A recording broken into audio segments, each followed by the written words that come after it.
4 heures dans une chambre noire, ressenti une demi-heure. Donc je suis allé tirer hier dans un laboratoire à Paris qui s'appelle Émulsion. C'est encore tout frais, donc j'avais envie de vous en parler, faire un petit retour d'expérience. En quoi est-ce que c'est intéressant quand on est photographe d'aller tirer ces images à l'agrandisseur ? Est-ce que ces tirages sont réellement meilleurs que les scans niveau rendu et que ça vous fait passer un cap ? Je vais donner ma vision des choses sur tout ça. Et avant de démarrer, je précise que moi je suis absolument pas un expert en la matière, le tirage. Ça fait longtemps que je sais tirer, mais là par exemple ça faisait quasi 2 ans que j'avais pas tiré une seule photo. Donc voilà, faut se remettre dans le bain, il y avait plein de trucs que j'avais oubliés. Donc c'est pas du tout un truc que je fais toutes les semaines, je suis pas du tout expert.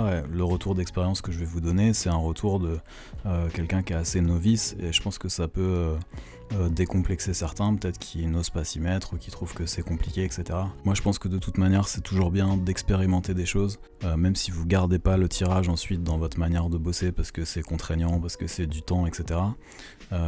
Au moins vous savez ce que c'est, vous avez déjà expérimenté le truc et vous pouvez vous dire ça c'est pas pour moi, ou au contraire ça j'ai envie d'approfondir, j'ai envie d'aller plus loin dans ce truc là. Donc moi j'aime bien avoir cet état d'esprit un peu d'explorateur, de bricoleur, de considérer que je suis expert dans rien, mais que j'expérimente des choses et que je vais aller chercher dans telle ou telle manière de travailler, tel ou tel procédé, le truc qui va m'intéresser ou qui va m'inspirer.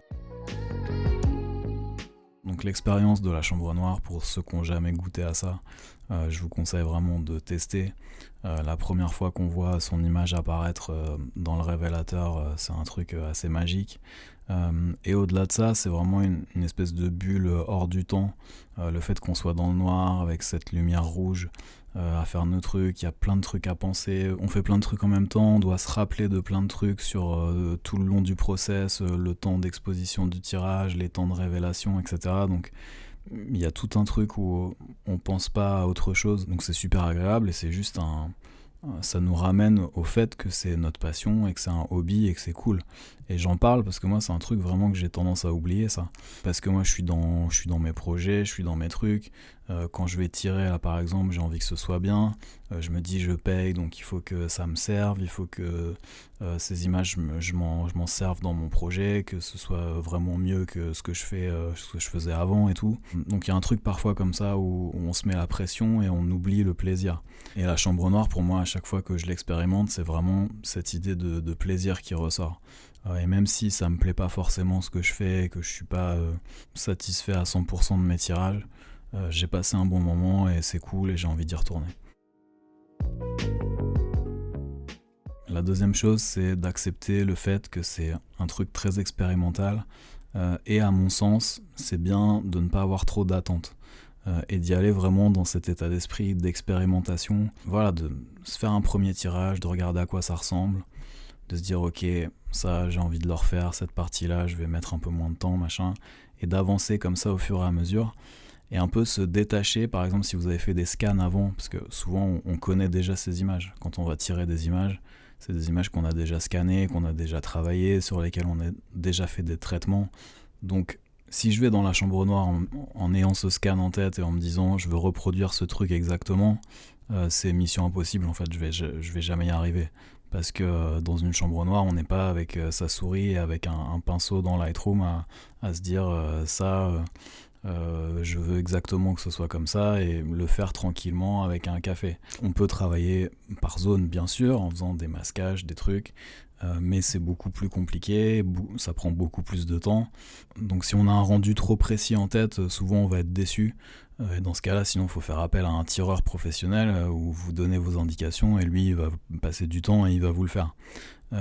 Mais moi, je parle de ma pratique, je préfère un peu tout reprendre à zéro en fait. Je mets mon négatif dans le truc, je projette, je sors ma première image et je vois ce que ça donne et je continue, etc. Et à la fin de la séance, soit je me dis là c'est super, j'adore ce que j'ai fait et je vais m'en servir, soit en fait c'est pas extraordinaire et je vais garder mon scan qui était très bien aussi. Et voilà, c'est tout. Et j'ai passé du bon temps dans la chambre noire et j'y retournerai et je ferai des choses meilleures la prochaine fois. Après, ces tirages à l'agrandisseur, une fois qu'on les a réalisés, qu'on les a entre les mains, faut choisir ce qu'on en fait. Ce qui est intéressant, c'est que ça peut être une finalité, on peut considérer que le travail est terminé, on veut montrer simplement ces tirages. Donc là, il n'y a pas 10 000 manières de les montrer, c'est souvent dans le cadre d'une exposition, on va encadrer ces tirages, on va les montrer, ces tirages uniques, originaux, etc. Mais à part une exposition, il n'y a pas 10 000 manières de montrer ce travail. Si on veut faire un livre par exemple, on va bien être obligé de repasser par le numérique, numériser ces tirages pour faire la maquette du bouquin. Donc souvent c'est ce qui se passe, c'est que ces tirages, c'est simplement une étape de la chaîne et on va les renumériser, et qui dit renumériser, c'est que souvent ce qui va avec, c'est qu'on va les retraiter derrière. On peut aussi choisir de ne pas le faire, mais souvent c'est ce qui se passe, et moi c'est ce que je fais. Je numérise mon tirage, ça devient un fichier numérique.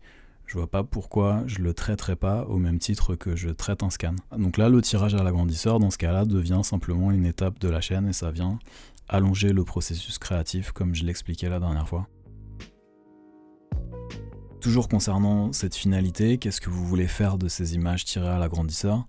Vous pouvez aussi réfléchir par rapport au projet sur lequel vous êtes en train de travailler. Là par exemple, moi les images que j'ai tirées hier, c'est un projet sur la Normandie, sur lequel je travaille depuis longtemps, où j'ai tout fait en argentique. Comme je disais un peu plus tôt, jusque-là j'ai travaillé avec des scans, j'ai traité mes scans très précisément, obtenu des rendus qui me plaisent, etc.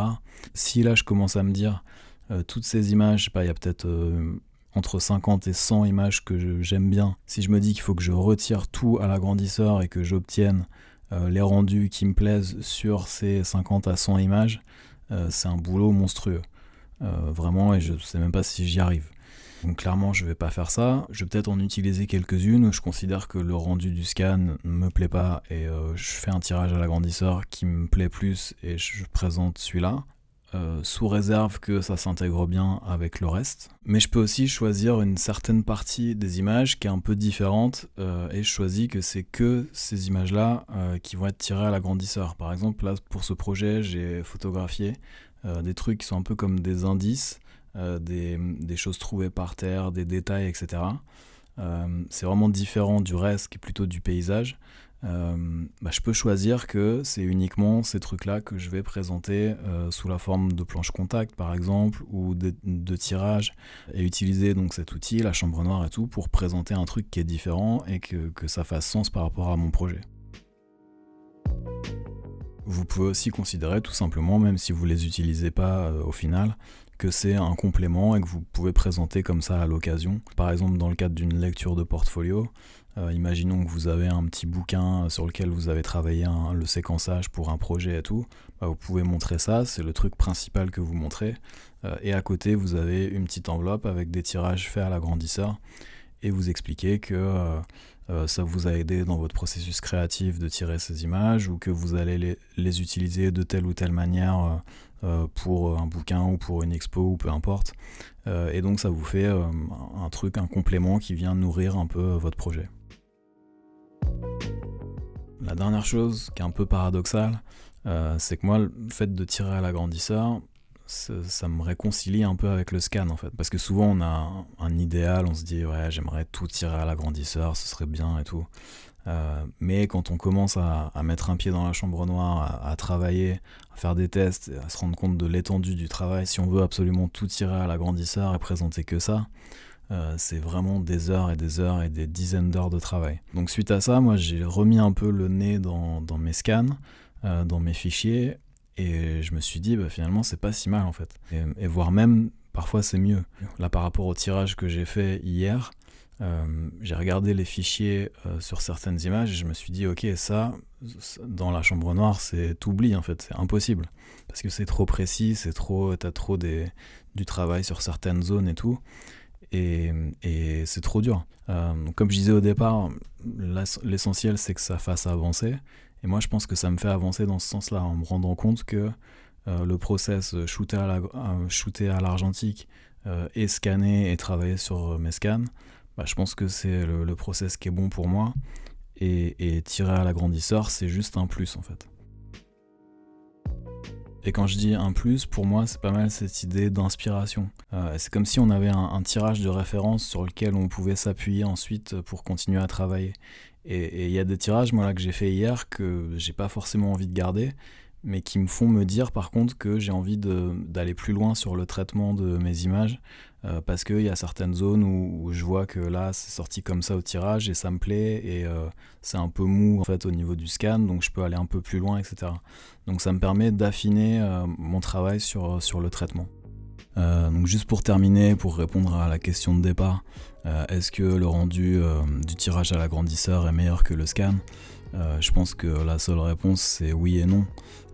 Bien sûr qu'un beau tirage à l'agrandisseur c'est super beau, il y a un aspect très brut, un truc dans le grain, dans les noirs et tout qu'on retrouve pas forcément ailleurs. Après, quand on est perfectionniste, et souvent on l'est quand on est photographe, il y a quand même avec le scanner une manière de travailler qui est beaucoup plus flexible et beaucoup plus pratique pour mener un projet de A à Z et pour avoir un rendu qui nous plaît sur l'ensemble des images. D'autant plus qu'aujourd'hui il y a des scanners vraiment qui font des trucs très performants. Donc évidemment si vous scannez avec un petit Epson pas très cher, ça va pas forcément être extraordinaire, mais si vous scannez avec des scanners professionnels, vous allez avoir un rendu qui s'approche vraiment de très près d'un tirage à l'agrandisseur. Après, comme toujours, tout dépend du projet, tout dépend de vous, votre vision des choses. Il peut y avoir des projets qui se prêtent bien au tirage en chambre noire à 100%, et dans ce cas-là, faites-le, ou gardez ça comme une activité, un truc en plus, et allez vous enfermer de temps en temps dans la chambre noire pour voir ce qu'il en sort. Comme d'habitude, je mets un document à télécharger pour ceux que ça intéresse, avec sur plusieurs de mes images la différence entre le rendu du tirage à l'agrandisseur et le rendu du scanner avec l'image traitée numériquement. Vous allez voir qu'on voit pas forcément une grande différence, donc allez voir ça et dites-moi dans les commentaires ce que vous en pensez. Et je vous dis à bientôt.